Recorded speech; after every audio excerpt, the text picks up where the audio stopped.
What's up, everyone? Welcome to the video. Today we're going to take a look at how to get a Jeep Wrangler or Jeep Gladiator unlocked, opened, and started if the key fob dies.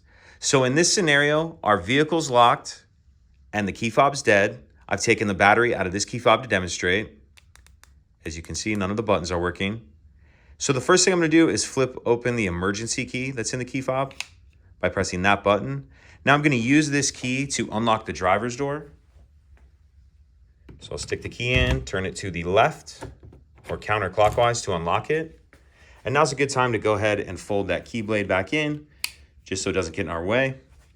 Now, as soon as we open the door, the alarm's going to start going off. How we're going to stop the alarm from going off is we need to start the vehicle.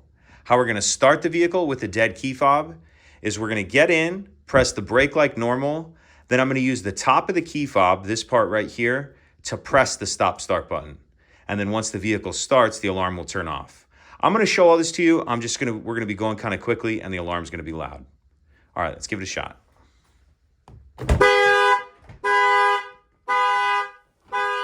So get in, press the brake like normal, and then just use the top of the key fob to press the stop start button.